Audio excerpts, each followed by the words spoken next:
मीठो है नमकीन है बाबा, चर परो थोड़ो खाटो, सोने की थाली में परोसो, ढाल चांदी को पाटो। हो टाबरिया मनुहार करे बाबा, देखूं कहीं या नाटो। भोग लगाओ शाम धनी म्हारा, बाकी भगता ने बाटो।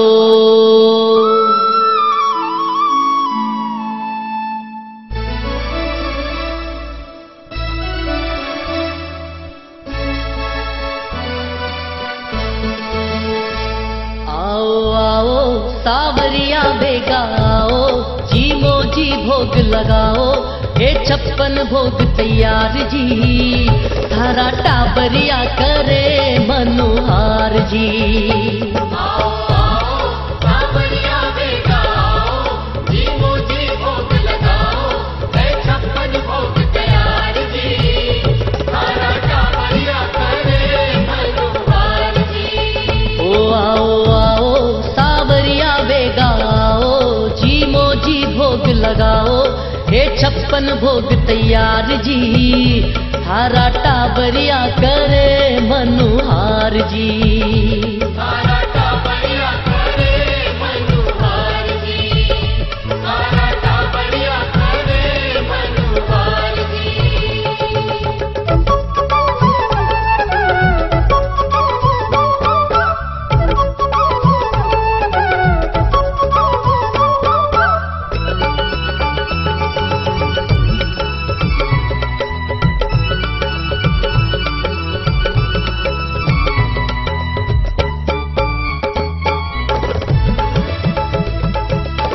केसरिया बर्फी कलाकंद रबड़ी, पेड़ा इमरती बालूशाही, लाडू बूंदिया जलेबी रसगुल्ला, गाजर पाक रसमलाई, गुलाब जामुन शक्कर पारा, गुलाब जामुन शक्कर पारा, घेवर न्यारा न्यारा, जी में आवे जी नेठे और घलाओ, जी मोजी भोग लगाओ, हे 56 भोग तैयार जी, थारा टाबरिया करे मनुहार जी।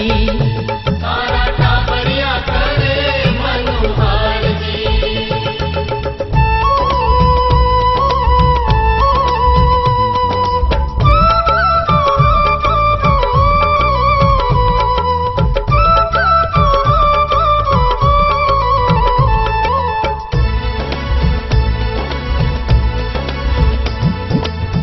दाल मोठ पकोड़ी कचौड़ी, भुजिया पापड़ चीवड़ो, ककड़ी राबड़ी साग सागरी को, बाजरे को बाबा खींचड़ो, रायते ने जीरा को तड़को, रायते ने जीरा को तड़को, जी मो मार सबड़ को, सागे काजरे की चटनी चटाओ, जी मोजी भोग लगाओ, हे 56 भोग तैयार जी, थारा टाबरिया करे मनुहार जी। थारा टाबरिया करे मनुहार जी।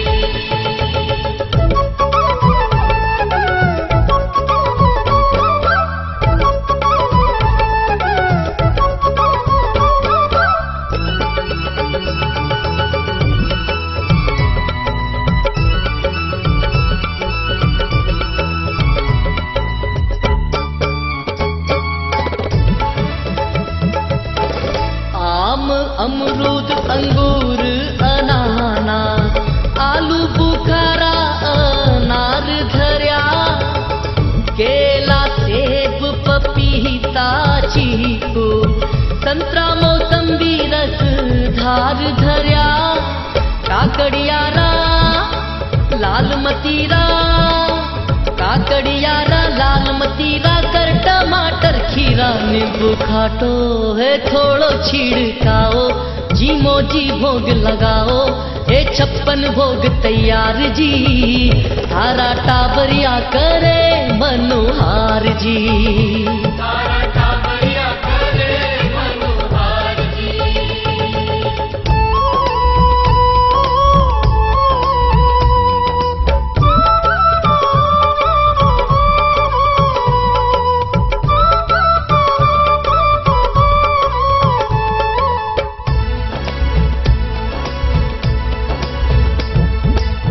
काजू किशमिश नोजा खुरमानी खोपरा छुआरा बादाम लियो जिम छूट और आचमन करके फिर थोड़ो आराम लियो।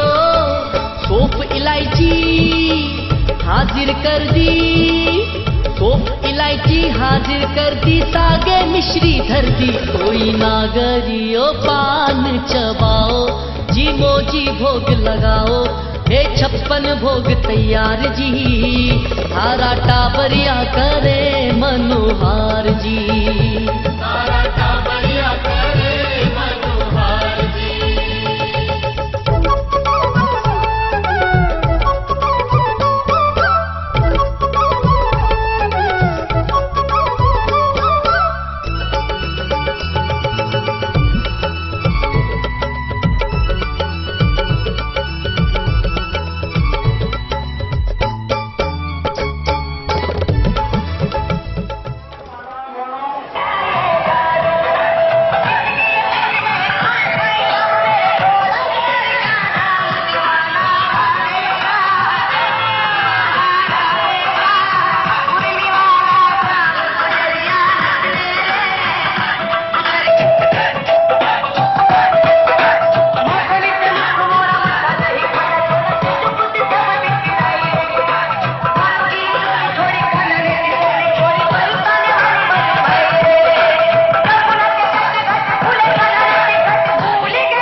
स्वागत है भैयू जी महाराज का, स्वागत है, आत्मीय स्वागत है, अभिनंदन है, आत्मीय स्वागत है। राठौर समाज उनका अभिनंदन करता है, उनका आत्मीय स्वागत है।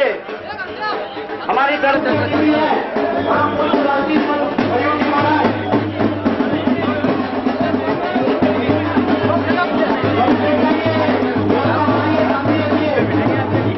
मिल जाएंगे।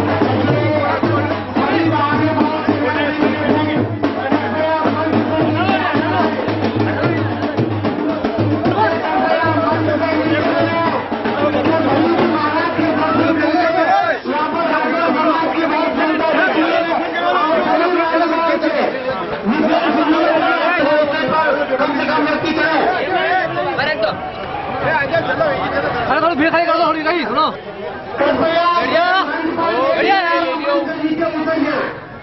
आपसे कर्मबद्ध जीवन चले, आप सभी शांति बनाए रखिए। भैयू जी महाराज के सभी को दर्शन का लाभ मिलेगा। यह लखनऊ में राठौर समाज को एक गौरव प्राप्त हुआ है, जिसका लाभ आप और हम सब आज इस मंच के माध्यम से प्राप्त करेंगे।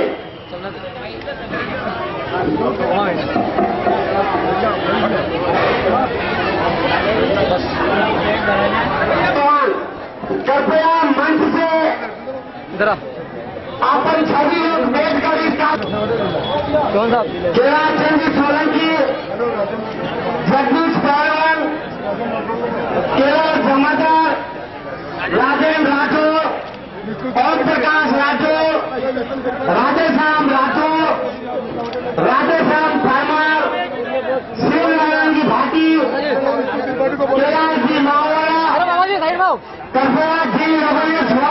लगी है वे कृपया नीचे उतरने की मेहरबानी करें। विष्णु जी त्रिपाठी ले कवर कर बेटो, कवर कर दो। अरे आप वहीं राजस्थान जी परमार, गोपाल जी पटरावाला,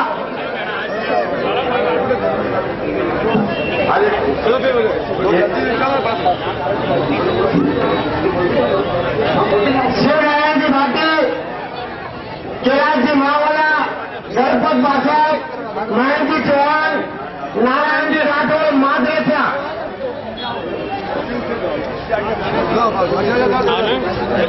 अरे एक मिनट, आराम से 1 मिनट। अरे कैलाश जी 1 मिनट, कैलाश जी 1 मिनट, ओ कैलाश जी 1 मिनट। अशोक जी राठौर, कृपया रामेश्वर जी राठौर। जिन भाई लोगों ने स्वागत कर लिया है कृपया वे थोड़े साइड में हो जाए, दूसरे भाइयों को स्वागत करने में सहयोग प्रदान करें। प्रदीप जी राठौर, मोहनलाल जमादार, रामेश्वर राठौर,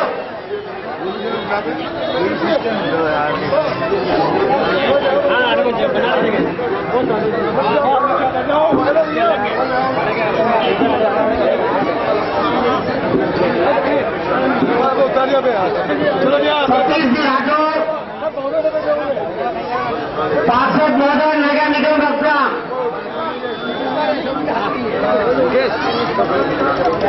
सर मत ले यार, तो आ गया तू कहता भैया ने 10 का क्या मुझे को काम, वो काम नहीं है ना। हाँ दादा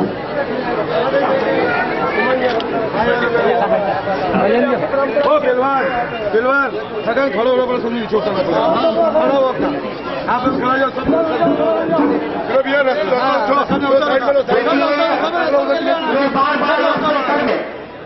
विनम्र शब्दों में अपील करता हूँ, कृपया उन्होंने स्वागत कर लिया हो तो थोड़ी जगह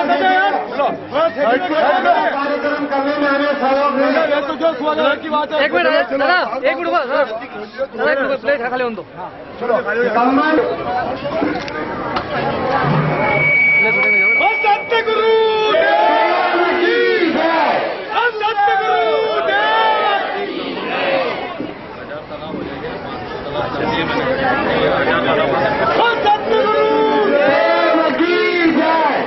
कृपया जरा जोर से बोलिए, बोलो जोर गुरुदेव की। अरे दादा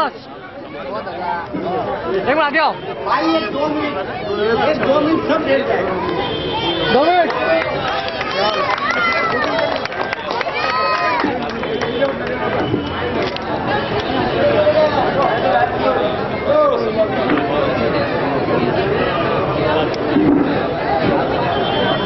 आदरणीय समाज बंधुओं से विनम्र निवेदन, अपना सम्मान समारोह कार्यक्रम अगर हो गया हो तो मंच पे सभी आ जाए, मंच पे नीचे बजा जाए, जिससे आशीर्वाद के रूप में उतर जाओ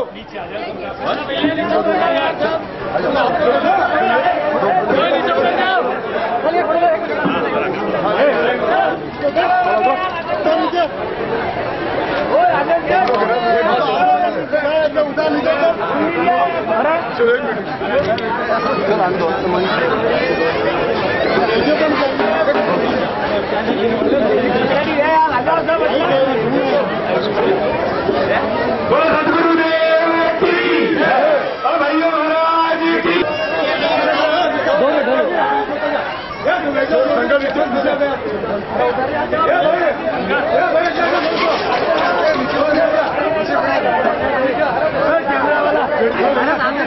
अपना घर का काम है। शुक्रिया। अरे पूरा आशीर्वाद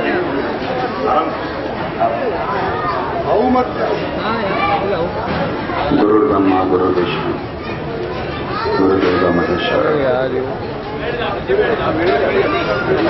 गुरु साक्षात परब्रह्म तस्मै श्री गुरुदेव। भारतवर्ष की समस्त मातृ शक्ति देख लो, आईने देख लो राम जी। पितृ शक्ति, देवी शक्ति, संत शक्ति, आराध्य शक्ति, जिन जिन महापुरुषों ने, स्वतंत्र वीरों ने हमारे राष्ट्र की संस्कृति को अक्षुण्ण रखने के लिए, हमारे राष्ट्र को स्वतंत्रता दिलवाने के लिए अपना सर्वस्व निछावर किया, ऐसे समस्त स्वतंत्र वीरों को, अमर शहीदों को, संत महात्माओं को, विद्वानों को मैं स्मरण करते हुए नमन करता हूं। मेरे सम्मुख उपस्थित भारतवर्ष के ज्येष्ठ अनुज बांधव, मातृ स्वरूप बहनों, आप सबको मेरा प्रेम पूर्वक अभिवादन।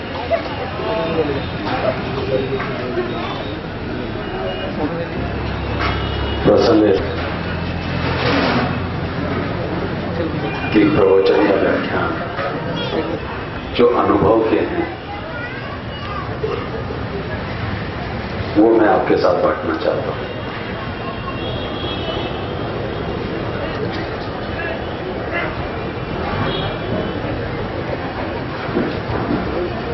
एक बार चैतन्य महाप्रभु जगन्नाथपुरी से अपने भक्त मंडली के साथ नाचते गाते, चैतन्य महाप्रभु ये मधुरा रस की भक्ति करते थे।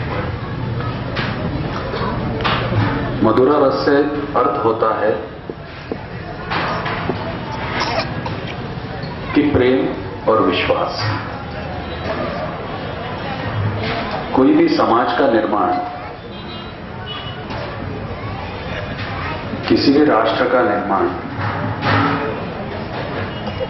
और किसी भी परिवार का निर्माण दो तत्वों से ही होता है,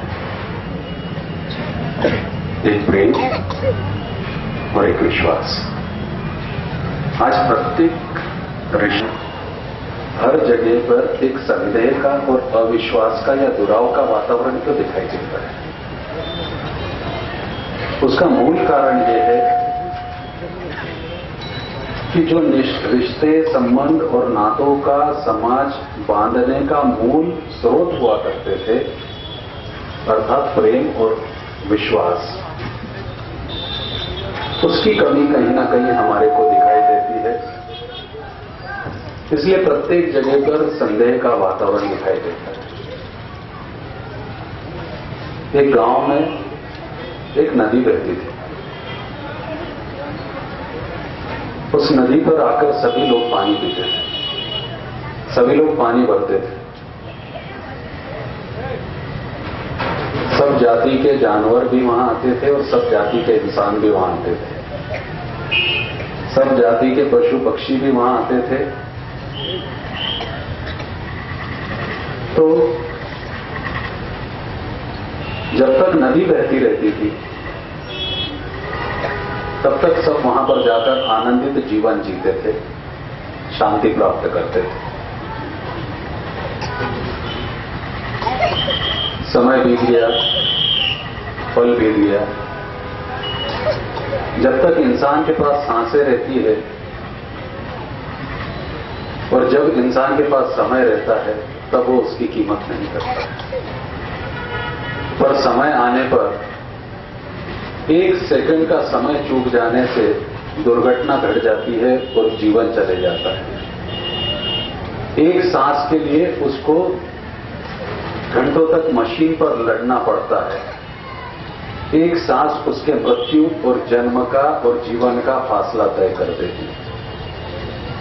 इसलिए जब सांसों की गणना करनी होती है तो हम समय से करते हैं, और जब समय को गिनना होता है या फिर समय को हमारे को गणना करना होता है तो हम उसे सांसों से करते हैं। तो सांस का समय से, समय का सांस से। अर्थात जीवन की जो डोर बंधी रहती है वो समय से बनी रहती है, इसलिए समय को पहचानना सबसे महत्वपूर्ण है। समय को वही इंसान पहचान पाता है जो खुद को पहचानने का सामर्थ्य रखता है, और खुद को तभी पहचाना जा सकता है कि जब आप भूतकाल के अनुभव से, वर्तमान के चिंतन से भविष्य का आनंद और शांति खोजते हो। भविष्य के आनंद और शांति आप कब खोज सकते हो? अगर आज आप मनुष्य से पूछोगे तो वो इतना परिपूर्ण हो गया है कि परमेश्वर को तो मानता है, पर क्या वो परमेश्वर पे प्रेम करता है? क्या वो परमेश्वर पे विश्वास करता है? कहीं ना कहीं भय की स्थिति मान के चलिए, या फिर परिवार में संस्कारों की स्थिति मान के चलिए, इसलिए भगवान को मानना है। भविष्य के प्रति विश्वास नहीं रखता, वो भविष्य के प्रति आश्वस्त नहीं होता। अगर भविष्य नहीं है तो फिर वो सृष्टि की प्रक्रिया को साथ देकर अपने परिवार या वंश को क्यों बढ़ाता है?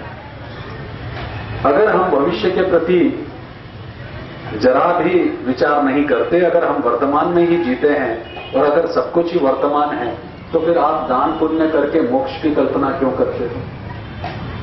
अगर आपका सब कुछ ही वर्तमान में है तो मात्र फिर आप अधिक ज्ञान अर्जन क्यों करते हो?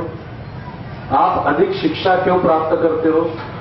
आप तनिक भी अगर भविष्य के प्रति विचार नहीं करते हो तो फिर आप संपत्ति क्यों एकत्रित करते हो? आप अपने शरीर का, अपना स्वास्थ्य का क्यों ध्यान रखते हो? क्योंकि आपको चिंता है कि भविष्य में मेरा शरीर अगर वृद्ध होगा तो वो जो है अस्वस्थ ना हो। तो मनुष्य अपने आप को कितना भी समझाने का कोशिश करे या कितना भी प्रयत्न करे, वो कितना भी परिपूर्ण हो रहा हो, परंतु उसका प्रत्येक कदम भविष्य के लिए होता है। जीवन में प्रत्येक क्षण में जो वो विकास करता है, उस विकास के लिए लगने वाला कर्म और उस कर्म की शुद्धता के लिए जो निर्माण हुआ आचरण, जिसे हम धर्म बोलते हैं, ये धर्म भी वो इसलिए करता है क्योंकि उसे कहीं ना कहीं उसका व्यक्तित्व और अस्तित्व समाज स्वीकारे। वो धर्म को भी इसलिए स्वीकारता है, धर्म को भी इसलिए आत्मसात करता है क्योंकि कहीं ना कहीं समाज उसके व्यक्तित्व को, उसके अस्तित्व को पहचाने। रिश्ते नाते संबंधों को जब जोड़ा जाता था तो क्या पूछा जाता था? सीधे एक तरीके से पूछा जाता था, मां ने बेटी को या बेटे को क्या संस्कार दिए? मां ने बेटी या बेटे को क्या संस्कार दिए? पिता का क्या चरित्र समाज में है? दादा दादी का समाज के प्रति क्या योगदान है? और उसके हिसाब से संस्कार प्रक्रिया को देख के घर के बाहर तुलसी है क्या? रंगोली निकाली जाती है क्या? दीपक आज भी जलते हैं क्या? घर में आने वाले मेहमान कितने संतुष्ट हो जाते हैं? और साथ में हमारे बुजुर्गों के प्रति बर्ताव कैसा है? देखिए, इसके आधार पर नाते, रिश्ते, संबंध तय किए जाते थे और समाज में भी प्रतिष्ठा उसी को प्राप्त होती थी कि जिसका परिवार सुखी और समृद्धिपूर्ण है। पर आज अगर हमारे को देखना है तो समाज में रिश्ते, नाते और संबंध उनको जोड़ दिए जाते हैं या सब उनकी तरफ ध्यान केंद्रित हो जाता है, या रिश्ते नातों की डोर संवेदनाओं से हटकर संपत्ति पर जाकर टिक गई है। आज प्रतिष्ठा से लेकर, व्यक्तित्व से लेकर अस्तित्व, आदमी का नाम, पहचान, यहां तक कि महाराज को पास पैर पड़ने वाले लोगों की भी स्थिति भी उसी की होगी जिसके पास में संपत्ति है।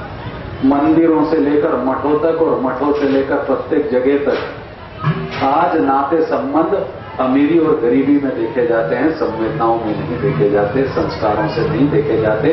इसके कारण समाज बड़ा हो रहा होगा, परंतु समाज में रहने वाला व्यक्ति आज कहीं ना कहीं अपने आप को अकेलापन महसूस करता है, कहीं ना कहीं खोखलापन उसके अंदर दिखाई देता है। शांति की खोज में लगा हुआ यह मानव आज इतना परिपूर्ण हो चुका है कि चंद्रमा तक पहुंच चुका है। आज उसने परजनली शिशु को जन्म दिया।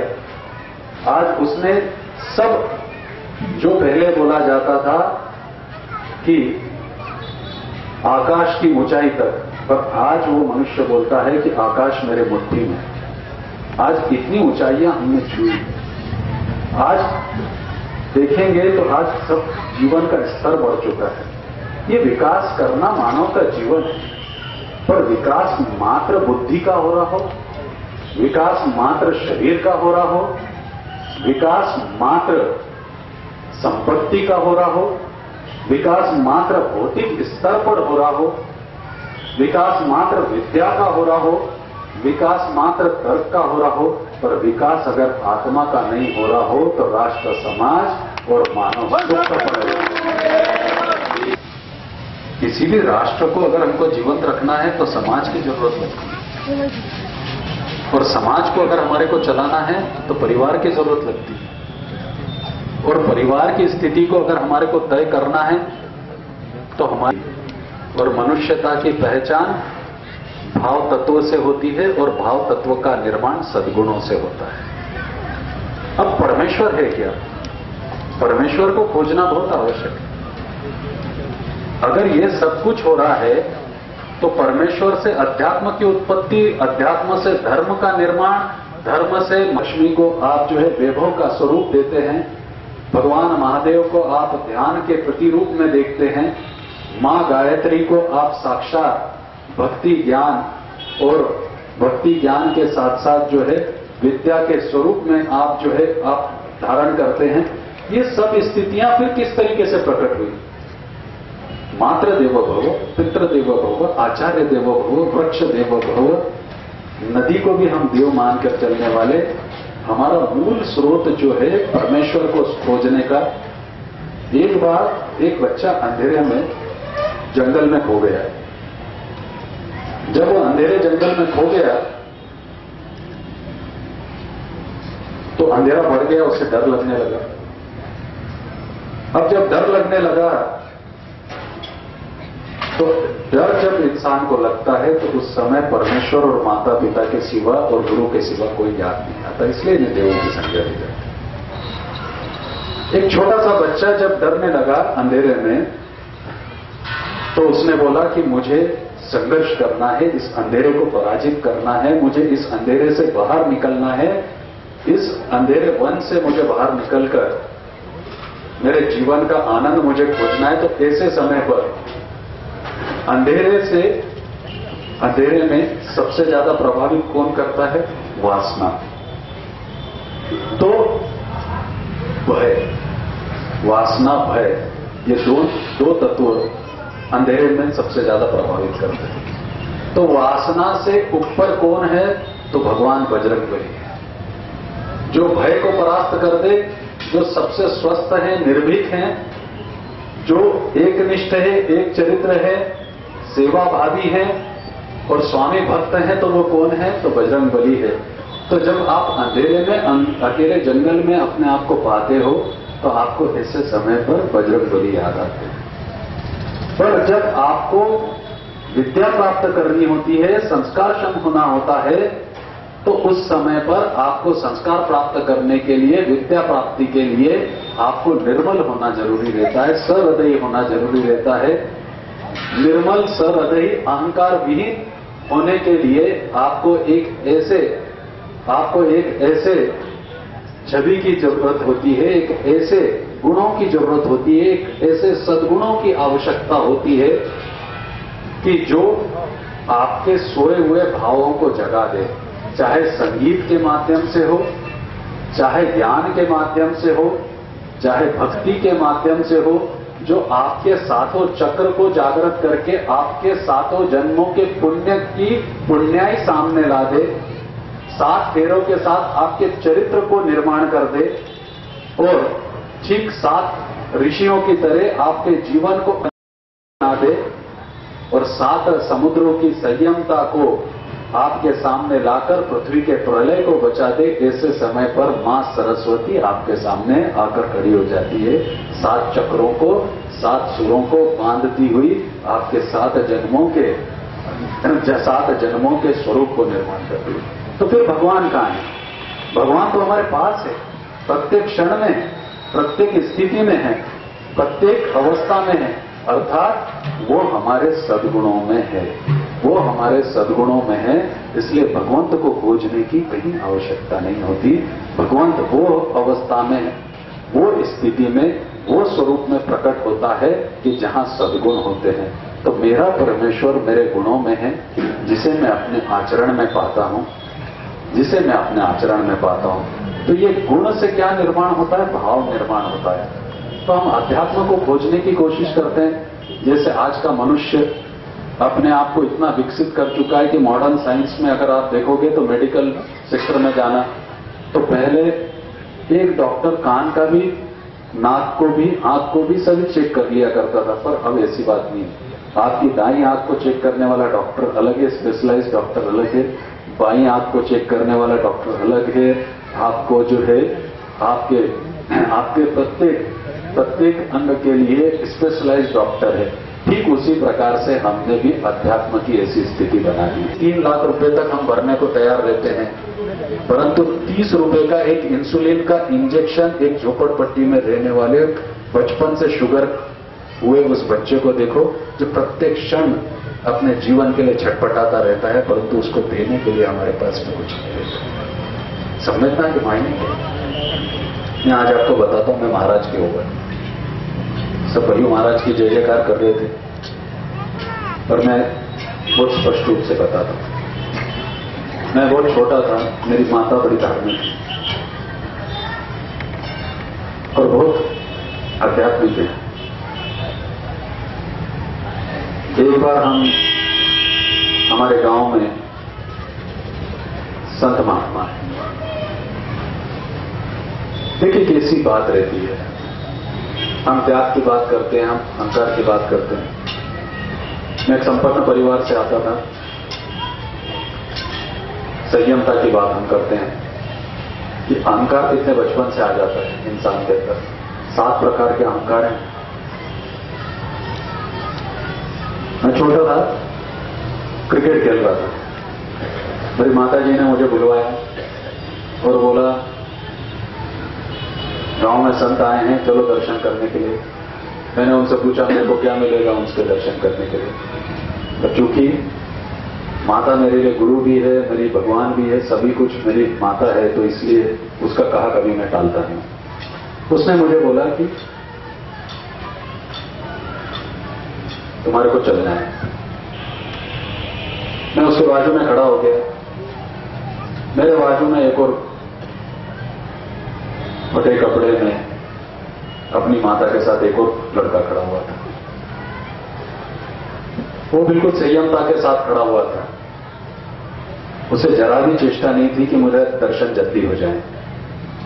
मेरा जब समय आएगा तब मैं दर्शन कर लूंगा। देखिए कितने छोटी सी आयु में संयमता भी है और अहंकार विहीनता भी है।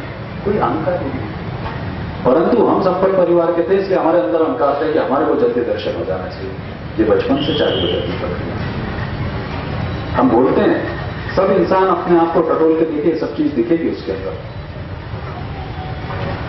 ठीक है, मैंने बोला अपने दर्शन कब हो गए, हमारे को क्या मिलेगा? माता ने बोला देख उसको देख, उसके अंदर वो भाव है क्या? उसके अंदर एक ही भाव है कि मुझे दर्शन होना चाहिए। ये तेरा अहंकार है। अहंकार से व्यक्तित्व बड़ा हो जाता है, परंतु मनुष्य अपनी गति को खो देता है। मैंने कहा क्या मिलेगा इनके पास में? उन्होंने उत्तर दिया था कि प्रत्येक मनुष्य के अंदर एक गुण ऐसा होता है कि उसका अगर सम्मान करें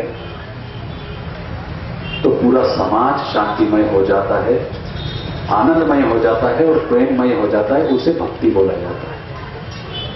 यानी भक्ति हम करते हैं, भक्ति खोजते हैं। भक्ति क्या है? हमारे अंदर के गुणों का सम्मान करना और दूसरे के गुणों को सम्मान करके उसे स्वीकारना, इसे भक्ति बोला जाता है। तो उन्होंने पूछा कि, मैंने पूछा कि ठीक है, मैं प्रत्येक व्यक्ति के अंदर के गुणों का सम्मान, उस दिन मैंने सोचा कि अगर मां बोलती है कि प्रत्येक व्यक्ति से कुछ न कुछ सीखना चाहिए, तो मैंने वो गुणों को सीखना चालू किया।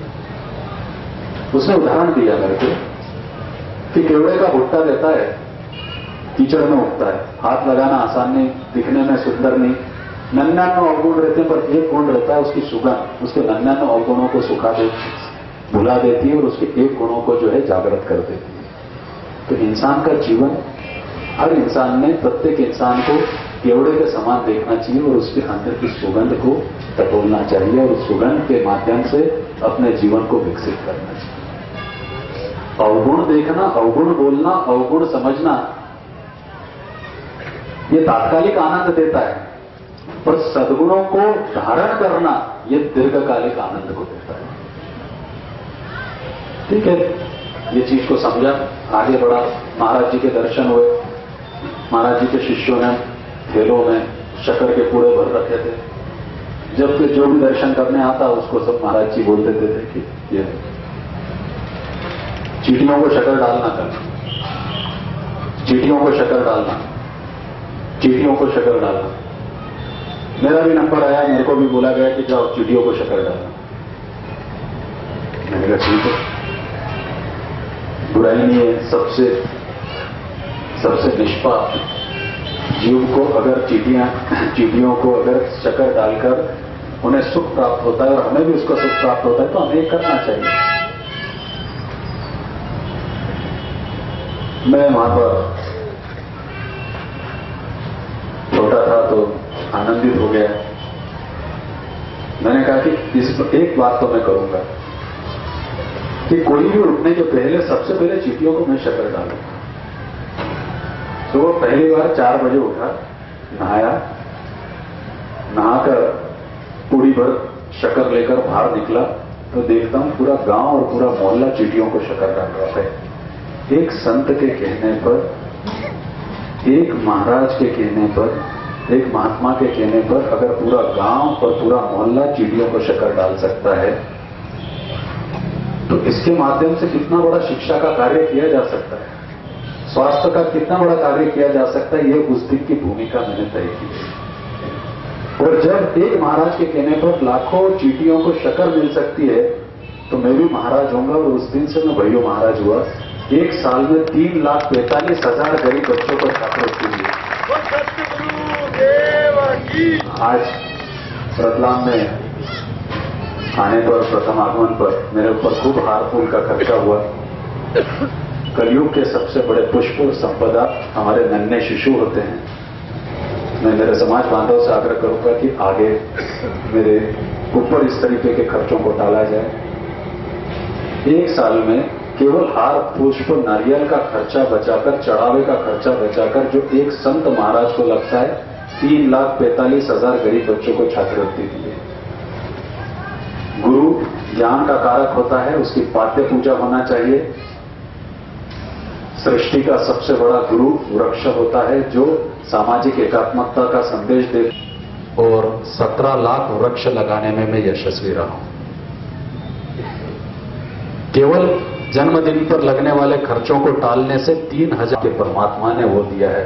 सिर्फ आवश्यकता है आपको जागृत होने की, आवश्यकता है जागृत होने की, समझने की। जिस राष्ट्र की संज्ञा, भारत की संज्ञा मातृत्व शक्ति से की जाती है, गंगा को मां बोला जाता है, गीता को मां बोला जाता है और गर्भ में ही रहकर बेटी को मार दिया जाता है, ऐसे समय पर धर्म क्या कर रहा है इसका विचार करने की जरूरत है। तो कन्या भ्रूण हत्या जैसे विषयों पर भी धर्म गुरुओं ने आगे आने की अब आवश्यकता बन पड़ी है। जहां 1,000 पर 900 कन्या है। समझना यह है कि धर्म किसे बोला जाता है, धर्म उसे बोला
सावरे से मिलने का सत्संग ही बहाना है।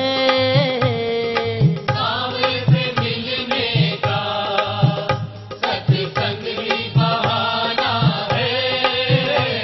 ओ चलो सत्संग में चलो,